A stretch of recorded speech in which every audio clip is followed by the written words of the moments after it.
We back Yeah, we back. All from so outer space. IMAX. The IMAX glasses come out for the spoiler review. Okay, it was cool. So, yes, it was epic. I think. How's your rate? It was epic. You know? No. 2 times. Edge of Tomorrow was an amazing ride that kept you going through and through. I mean, from the beginning of just when they landed on the beach at the front, you got Tom Cruise's character, spineless jerk, basically, that tried to weasel his way out of the war, and a general that made him go, kept him in a situation where a master sergeant put him on the front lines in uniform, even though he was a higher rank, and he's just there. He's sucky in character, and everybody around him is dying. But truth be told, he went through. He survived for a little while. He was able to kill one of the major villains in the beginning of the movie, but he died doing it. You think the movie's over? Yep, it's over. It's over. No more Joe. I'm just playing. It wasn't over. It wasn't over. Because after he killed it, the blood fused over his body. He woke up. And that sparks everything from that point. I mean, it was just insane, y'all. Because the way that the villains move, and I'll let Joe go into the CG animation and how much detail it would take for every single death scene, every single scene with the way that the animatronics moved, and even the practical effects when they go and do the combat, when they're actually just fighting ground gorilla style, that was with some big set pieces. And I mean, on different levels. I mean, I liked Oblivion, but this was different, dude. By far. But, I mean, what did you want to get into first in this spoiler review? We can have fun with it. You just go in order, as far as the story, with the story. Okay. So I already told the first part. So after he died, he came back. And he looked around, he's like, this is impossible. How is this happening again? And he was like, something bad is gonna happen, you know? And I don't know, was it this time or the third time he tried to convince them without a shadow of doubt, like, look, stop it. Yeah. Was it the third time? It was the third time. The third time they put tape over his mouth. Yeah, because he described to them everything that they were doing, everything that they were gonna do, everything they were gonna say, everything that was gonna happen, and they knew something was off because they were like, this dude knows us. He shouldn't, you know. He knows what's happening. He shouldn't. But they put tape over him at a certain point because when they got on the ship the first time, they were like trashing him. They were like, he's a traitor, he's a jerk, and nobody respected him at all. He lost his rank, matter of fact, when he first got there. But when he got on the ship this time, instead of tossing the trash, they were like, what's going on? Why you put tape on him? Tell him what he said. What is he saying? What is he saying? Should not they get killed all over again? And I mean, you just see how much Tom Cruise's character, William, has to go through and trying to convince them or trying to protect them, because he sees different times when they die. And he tried to protect them a couple times, but then he meets this one character who died first and he witnessed. And what did she do? Did she shoot him in the back? Or She took his battery pack. Yes. And left him for dead. And that's his first interaction with Rita. And I'll let you describe Rita from that point. Ah, man. So going through, at the same time while all this is happening, the first maybe 4 battles, keep in mind now, Tom Cruise, he doesn't even know how to take the safety off his gun. You know? That's the situation the man is in. And you're like, this guy is not the guy for the job. But, you know, he ends up telling Rita on the battlefield. He saves her and then tells her exactly what's happening, what's going on with him. Mm-hmm. So talking to her about these loops he's having, and she tells him to find her when he wakes up. You know, after he dies, find her. And they just blew up. They wakes up. They blow up when they wake up, and then he finds her, and that's when they begin to train. Mm-hmm. And it's intense. It is. It's sad and funny all at the same time. Yeah. Reason why it's sad and funny is it's sad because every single time when he tries to fight and she's trying to teach him, if he breaks a bone, if he hurts himself, he starts bleeding, she kills him. But it's funny because he's like, dude, I got it. I'm okay. His leg just broke. I'm okay. He's like, we need to reset. You're like, what's wrong with this chick? Yeah. You know? But I promise you, by the end of the movie, you'll understand why she's like that mentally. Because to go through, I mean, another part of her backstory is that we find out that she's a war hero. She had killed over 100 of these things, just the regular drones that we had kind of described. But you understand that the training that he's going through now, she probably went through it hundreds of times. So it's a whole different element for that. But sorry, I just had to bring that in. Oh yeah, that's key. That's key. Oh, by the way, y'all, we are tired. Just FYI, like we are run down to the We ground. just watched the movie, like, just came back. I don't even know what time it is. I think it's like 12. We're on the East Coast right now. Sorry. But yeah, we're tired. We're real tired. So if we miss anything, definitely leave comments below and we'll talk to you via chat. Or if you want us to come out with another video with the follow-up of this, we definitely will. But yeah. Oh, well, after training, you know what I'm saying, Tom Cruise character meets the doctor, you know what I'm saying. He breaks down pretty much, he presents the fact that there's this organism called the Omega. And what that does is, it's like a brain that controls the drones, and the kind of like the higher up class, which is the Alpha. So it's the Omegas, the brain, Alphas are like the nervous system, and the drones are like claws, they refer to as. Mm-hmm. So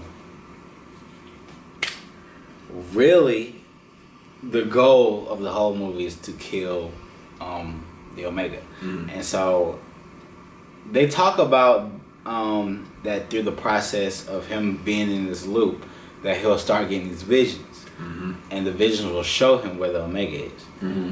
Alright, so later on down the story, he gets a vision of, you know, a dam in Germany. Ooh. And so they they start to investigate this dam, and Sorry. and what happens? Ultimately he ends up finding out that the Omega's not there. Yeah. And that was a trap. Exactly. Like, it's two different foes with these creatures because their blood technically can allow you to be able to reset your day. If it's an alpha, it'll reset your whole entire day. You'll find out later what the blood of Omega will do, which we're not going to spoil what happens with that because that's towards the end of the movie. When you see what we mean by the blood of Omega, you'll see.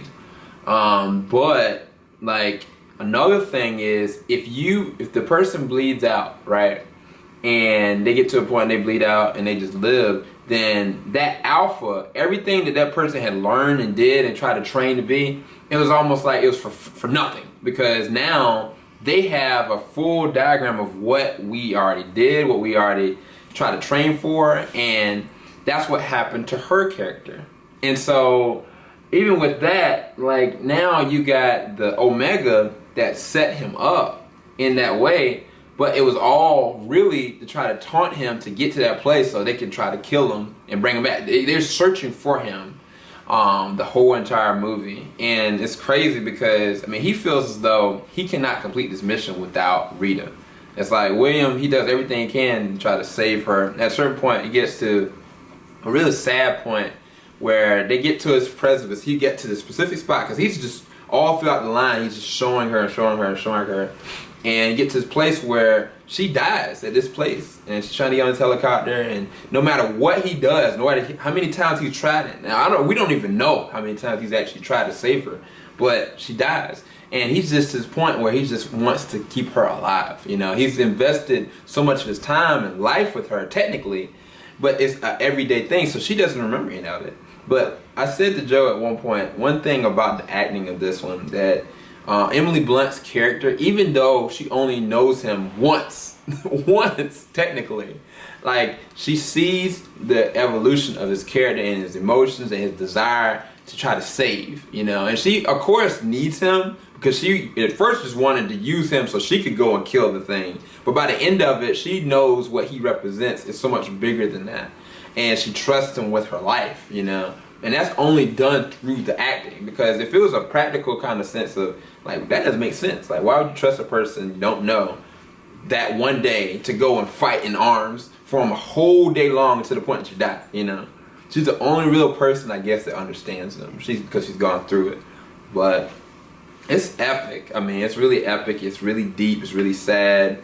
But from that point on, it's like, spoiler alert, huge spoiler alert, that he gets caught and he loses blood, and what was in his blood from that creature, it gets pushed out. So now he can't revive himself ever again. Like, it's as he dies, that's it, you know. And it brings such a danger to the movie and the theme of everything that it feels like a whole different movie from that point, because you had them working in these kind of mechs and stuff like that, but you got to points that they were just like, they were owning things. Like, they were going through and you just saw them fighting, and it was like, she had a sword and he had the guns. It was just epic, you know. And you see that in the trailers, but when they don't have their mechs, what do you do to survive, you know? It's all on pure instinct, all on pure survival, and what it will take to try to finish the day out, you know? Right. And by the end of it, man, I just was so epically pleased by their performances that I felt like I was going through the ride with him, you know? And that's one of the big takeaways for me, that I felt like by the end of the movie, I had gone through all this with this man. And I felt the hurt and the pain, but the victory at the end of it. Yeah. And, I mean, what did you think about, I guess, towards the end, the latter part of the movie? I'll say the latter part of the movie, when after he started like losing, after he lost that after he lost the power to re-loop, it really added a sense of danger, because like now you know what he's up against. You know what I'm saying? Before, it's like, all right, the monsters are serious. They're a serious threat, but he can re-loop. There's that safety net. You know what I mean? Mm-hmm. And even then, it was like each day that he re-looped, he relied on the previous loop that would give him the edge up on the battlefield. Mm-hmm. Now it's like everything that he's going through up from that point he's not prepared for. He's not prepared for. And you see that the aliens, they really do adapt, and they learn. So even then, with that, like my man Sam said, is like after they used up all of their resources within the mech, all their ammo, the suit and the planes that go down, it's like, and they're just out in the on the battlefield, in clothes, like just in like a jumpsuit and with a gun, with a rifle, and it's like, and after you get a glimpse of how the enemy moves, it's like you don't want to be in that situation. You don't want to be in that situation. The odds are just incredible. But you see Tom Cruise, even at that point, he's like not flinching. He's going in with a shotgun. He's a different character. He's a different character, and it's wild. It's wild. Mm-hmm. It was an amazing ride through and through. And I mean, by the end of the movie, you see a world that, from all his work, for all things that he did, it wasn't in vain. And that was the thing that was the punchline for me. Like, I was thinking, man, he gonna loot this, and that's it. I mean, he's just gonna die for that cause, you know, just as a soldier. He was a man, normal soldier, but he died, and he made it out alive, technically. I can't tell you in what capacity, but everything changed from that point. And it wasn't as though, most people are gonna misconstrue the ending that this reset everything, that he's just gonna have to go through the same exact thing all over again. It's an endless loop now. I don't think that's the case. My theory is, when what happens and what takes place for him is that the place and time where the Omega was and using, I feel like his character now has progressed through that, and that's why now, like, he's met with the rank that he's at, he's met with the respect that he needs, and at the same time he has an ample amount of time to prepare for the next time. And I think that, don't feel like everything's just kind of restarting all over again. These people are not going to die in the same exact way anymore, and I'm not sure if they're going to progress into a new story. Maybe they might, but I'm intrigued just from the story, the scope of it. It was just amazing. It was amazing. It's really good. So we definitely give it I think maybe 2 thumbs up. Thumbs up and a half. 2 thumbs up.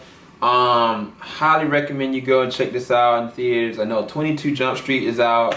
I know that How to Train Your Dragon is out.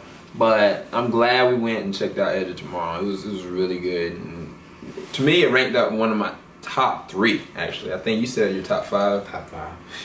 So maybe, I'll say for this year, maybe top 3. Maybe top 3. What's at the top? X-Men? X-Men. And then Spider-Man? Spider-Man. And then Captain America? I have to put this above Captain America. Dang! That's a statement, y'all. I put this above Captain America. So I'll say probably number 3. It's probably number 3 on my list. I think, see, it's gonna be hard for me.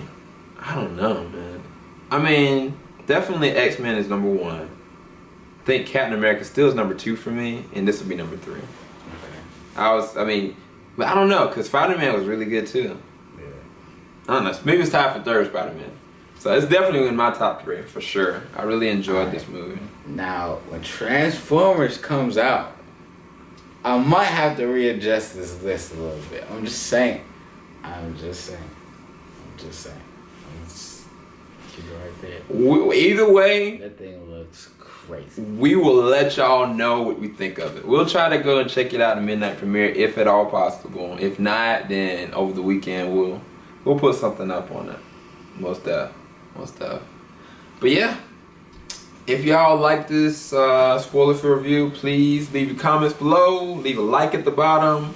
To the side, subscribe. I'm gonna leave a link down below as well to Joe Johnson's YouTube channel, so y'all can check out a lot of his crazy stuff as well. But yeah, it was awesome chatting with y'all, spoiling with y'all. Good luck, Joe. All right, everybody, we're out. Peace, Greece, Middle East.